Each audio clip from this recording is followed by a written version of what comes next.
Internet, good morning. My name is Magnitude, aka Steve, as you know, and welcome back to week 4 of the WBE.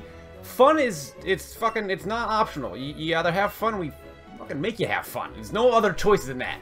Today we're playing Callum, aka Hoodlum Scrafty, aka Callum Scrafty, aka I'm sure he called himself something way more embarrassing back before anyone knew who he was. This week we're going with Wheezing Dugtree. God, why did I do that? Wheezing Dugtree, Lick a Tongue. Looks like Scyther, I'm pretty sure. There's a Blastoise in there, and I think Alolan Persian. He has Jolteon, Dugtrio, Blastoise, Johnson. Oh man, I want to edit that John Cena audio clip in there whenever he comes in. And we'll see if I can make that happen. Got a lot to do today, so we'll see if I can do all that and get the video still up. He's got Exeggutor and Clefable. Clefable looks like a good lead for him, because he knows that if I want to lead with something like Persian to taunt a Stealth Rocker, he has Clefable, which obviously can just Dazzling Gleam me. Or if I lead with anything else that can't kill Clefable, he could just go ahead and get up Stealth Rocks. Now the issue is he might see that I have Wheezing and decide to lead with something like Dugtrio. So I figure, you know what, let's lead with Blastoise because I have Flash Cannon and Scald, and I can do a good amount of Flash Cannon to Clefable, and I can do a good amount with Scald to Dugtrio. I think it's a half medium. I'm probably going to have to concede Rocks at that point because if I lead with Persian and he leads with Clefable, he just gets Rocks up, and then I don't do a lot of damage to him. If I lead with Persian and he leads with Dugtrio, I could threaten Taunt, but he could just Earthquake me and do a lot to me anyway. So I don't think having Persian as a Taunt lead is really that good of an idea this week, but what the fuck do I know, you know? I'm wearing an Eevee t-shirt today to showcase the fact that, yes, I do play Pokemon outside of these videos. Actually up there, I don't know if you can see it there, every single Pokemon game, handheld game, is up there, and I got a Pokemon. There's a Pikachu piggy bank over there, so that's pretty cool, along with some Joy-Con controllers. You can even see Let's Go Eevee sticking out the bottom down there. So he does lead Clefable, I lead Blastoise. Not a great matchup for him. It's great in the fact he's gonna get Stealth Rocks up, but not great in the fact that I'm gonna do a shitload of damage to him with Flash Cannon. I want to address this now. People are asking me why don't I ever Mega Evolve. I'll tell you, there are no hold items in Pokemon Let's Go.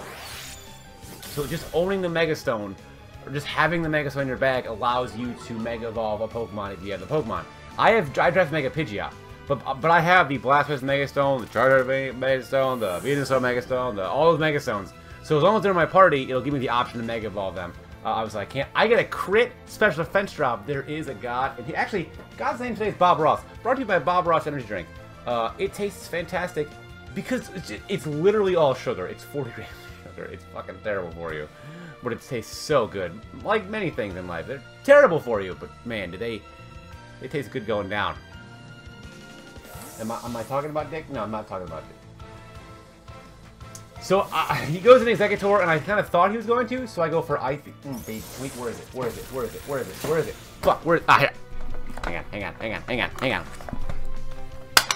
That was easy. Yeah, bring it back, baby. Yes, it was. It was so easy. We knew that was gonna happen. Callum, I'm a genius. I'm in your head finally. I'm in your head finally.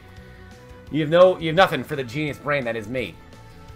I think if my English were correct there, that statement would have a little more weight, but it wasn't. So what are you gonna do? I figure, you know, he may just want to go for a grass type attack on me. He also might switch and think I'm gonna switch, and I just continue to fire up Ice Beam. So he does go into his own Blastoise, but I think I get why he went into Exeggutor. He wanted to get a jump on me and threaten me out, but this way he's able to just you know, just resist pretty much all of my hits, and we'll probably have more or less the same moveset. So this is a long decision-making process that I've entered. I decided, you know, I have done a lot with Blastoise so far. I have taken Clefable down to less than half. I've taken Exeggutor down to less than half. And if I do this right, I can take his Mega Blastoise down to less than half. And that will be one and a half amount of HP bars for Blastoise. So I think that's some solid damage he's caused. I also, I don't know, like I thought about for a while, like I don't know what to do at this point. I don't know if he's just gonna fire up a Dark Pulse as well, a Scald as well, try to burn me, if he's gonna, I don't know. I mean, he could Toxic me, he's got a lot of different options here. So he is, in fact, just going to go for the Toxic, which, you know, it's fine. It's going to allow me to get Dark Pulse off, and I am going to do a significant amount of damage. And also, during the game, I thought because he used Toxic, he might have some weird, like, Toxic Skull. He might not have a move that could hit me as Blastoise effectively. So I Dark Pulse, and I thought about it for a while. You see that? Actually, not even a while. I mean, I'm just going to go for Scald. He may actually go into Machoke right here. Or Executor again. No, not Executor. No, I thought he might go into Machoke or Clefable, actually, on the Dark Pulse. I thought he might go into Clefable to get a Soft Boil off. But I figured Scald would work in. If I got a burn on the Blastoise, even better. He doesn't. I realized kind of there he's doing the same thing I'm doing, just doing damage to Blastoise. So I just figured, let's just keep hitting Dark Pulses. I mean, maybe, you know, if I can deal enough damage, I can bring Weezing in, live a hit, clean up. I am gonna be, that toxic damage though is gonna start to stack. I am gonna hit another Dark Pulse. It's gonna put him like just at the cusp of Weezing range, which, yeah, it is no good. So, but it is gonna require me to kind of take that chance and kind of make a decision, well, kind of just make the decision to do as much damage to Weezing as humanly possible. Because Weezing's got MVP aspirations. And honestly, I have aspirations for Weezing's MVP aspirations. Growing up a little coughing. Remember Weezing's childhood dream in that village was always to become the MVP of the WBE, and everyone laughed at him. Well, more so they coughed at him, you know, all the little coughing. They don't have any other, you know, physical responses other than coughing. So they all coughed at him, and, you know, you could tell they were coughing at him with attitude, and they were coughing at him. Yeah, even Patches is like, nah, I wasn't cool, man. They're coughing at him, just really, I don't know the adjective I'm looking for. You get what I'm trying to say in this joke here. And slowly coughing rose through the ranks, taking on the gyms one by one, and all of a sudden evolved into Weezing. And he was invited to, he was drafted from the WBE.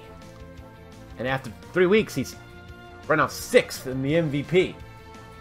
So those who are coughing back home are now watching. He's like the Jamaican bobsled team of the WBE. No one had any belief in him whatsoever, including those close to him, until they took the field. And then all of the coughing around the world were watching and hoping that this is the man that can lead them to the promised land. This is the guy. Is it a guy? This thing is the one. Ah, so fucking close. If I Thunderbolted, it might have made a bit of a difference, but I Sludge Bombed in case he went into Doug Trio, actually, is what I did there, so bummer. So I Sludge Bombed, he didn't die, and all of that great shit I talked just about Weezing, yeah, it doesn't matter, because he's gonna die.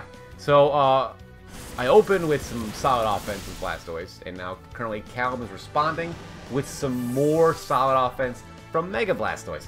It does a lot, so that was a lot to Weezing, I'm not gonna lie. So I have to make a decision based on how I think the rest of the game is gonna go. I can go into Doug Trio, an Earthquake, and he'll probably die, but then I gotta try to figure out, you know, what he might go into. And he's got his own Doug Trio, which is going to be a problem, so I kind of need to keep Scyther around. But even then, it doesn't matter, because he can probably just Rock Slide me and kill me, so then I need to keep, I think, Lickitung around, because I think Lickitung can take a hit from Doug Trio and kill with 2 Ice Punches. So, as you can see, I am going... I wish I could record my games live, because there are plenty of times... Okay, well, this is a lot of times, right? This is me. When I'm like, and I'm playing a WB game, I'm just like...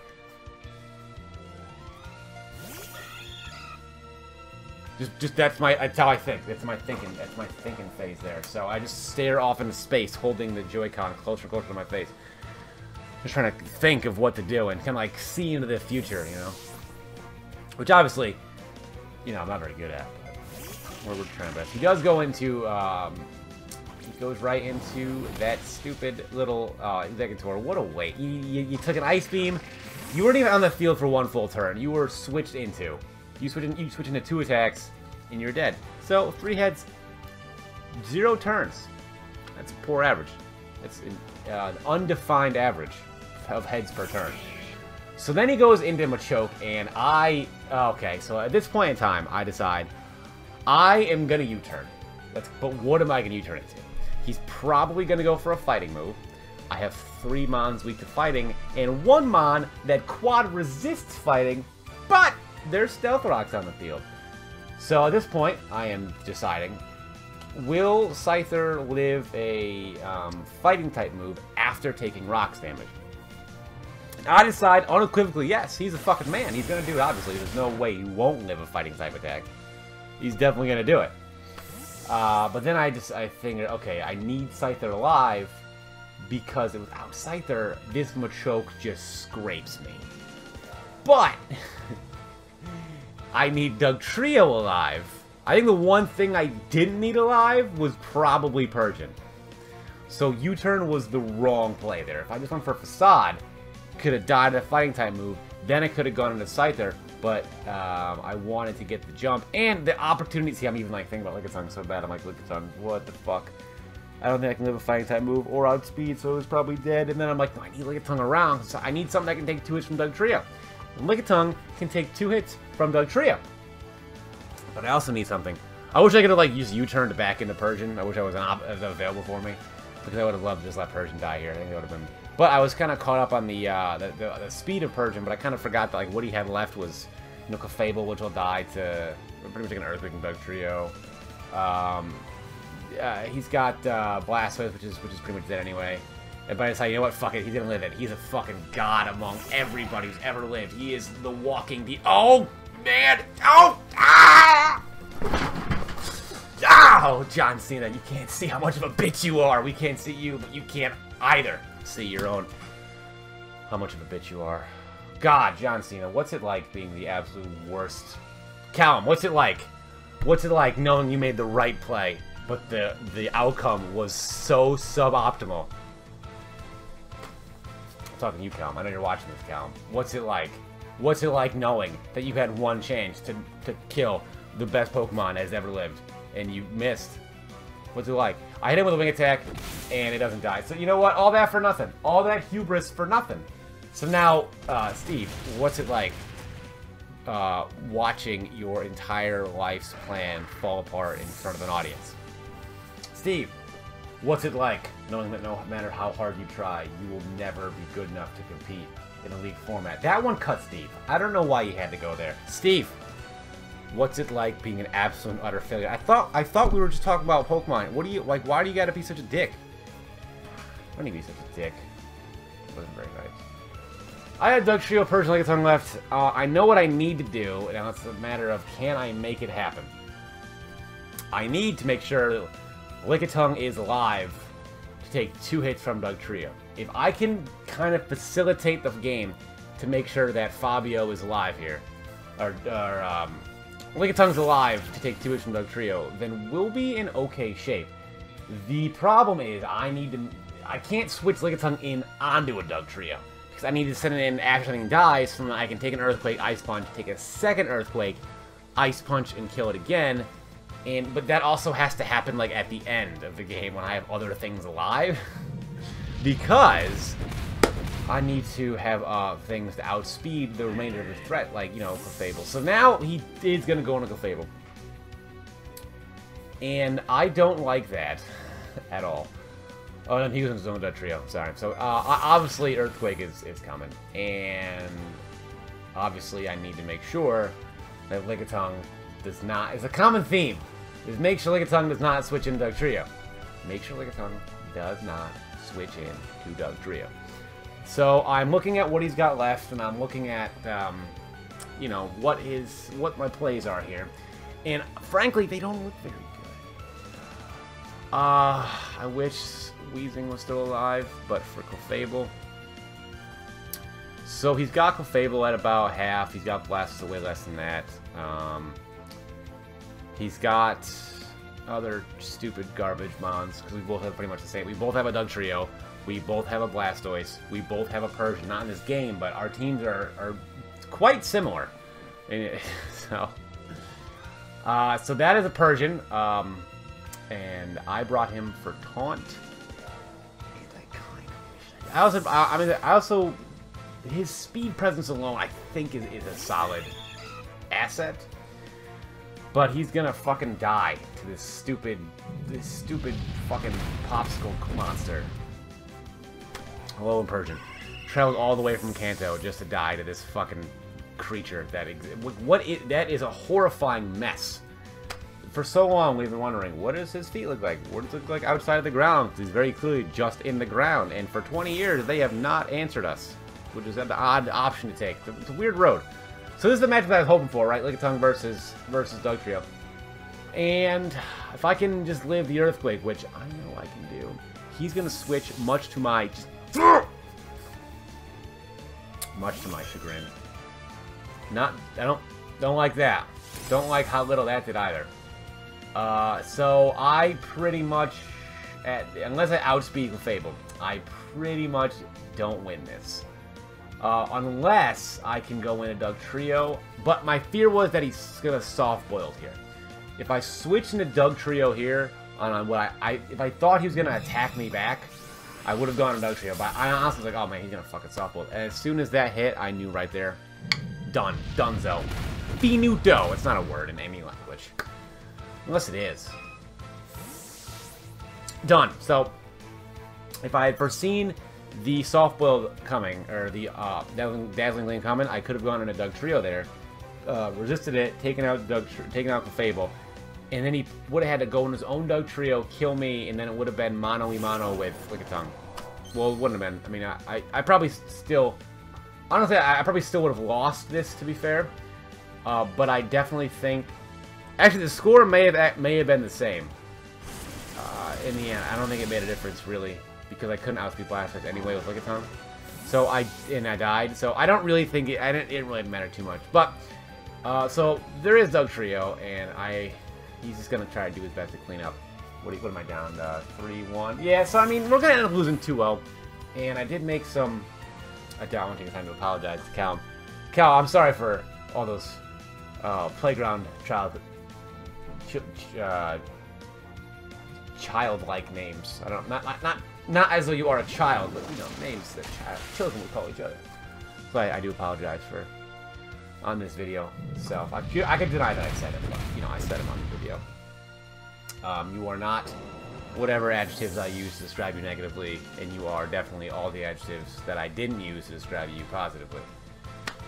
So if you can, you know, figure that out, you can just kind of you can attribute pretty much any positive adjective to you as though it came from me. You know, if you want to use, you know, angelic and celestial to describe yourself, and you want to say I said it, that's fair. If you want to say, you know, that the only plateau is his grand imagination, then you know, that's it. But in the end, we lost. It's just not, doesn't make a difference. Hope you guys enjoyed the video. Leave a like if you enjoyed, subscribe for more, and I will see each and every one of you guys next time. Good night.